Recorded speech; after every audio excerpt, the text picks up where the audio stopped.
If you're not scared for tomorrow night, then you should be. Tomorrow night, we're going to see the budget handed down by the government, and there are some worrying signs. I don't usually do this, but this is my honest opinion. Tomorrow, we are going to see significant tax reform. There are speculations that we're going to see a reduction to the CGT discount, the removal of FBT exemptions for electronic vehicles, a limitation to negative gearing, and most worrying of all, a potential 25 to 30% tax on discretionary trust distribution. In all, everything that I just listed will generate the government tens of billions of dollars in lost tax revenue. And to sweeten the deal, the government has sprinkled in a few tax offsets and deductions which don't actually move the needle for the everyday person. And worst of all, these offsets and deductions don't actually kick in until 30 June 2027, which is more than 1 year away. So why is this all worrying? Well, firstly, let's take a look down memory lane, where in 2019, the current government lost the election. And they lost this election by proposing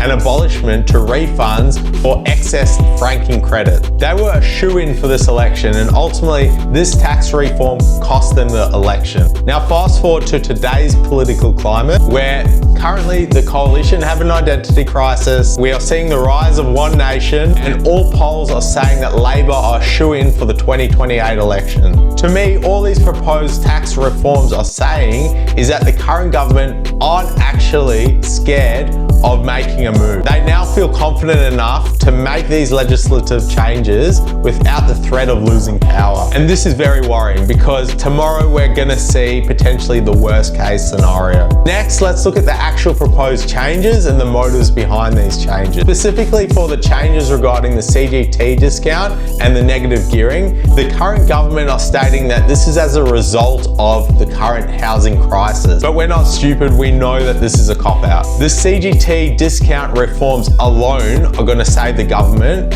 in excess of $20 billion per annum. In reality, what's going on is that the government has been chasing their tails since COVID and are now using any means to claw back this lost revenue. And lastly, I want to raise how all of these changes are causing a very dangerous precedent, especially in regards to taxing trust distribution. As a registered tax agent and working in this industry, I see firsthand what has occurred.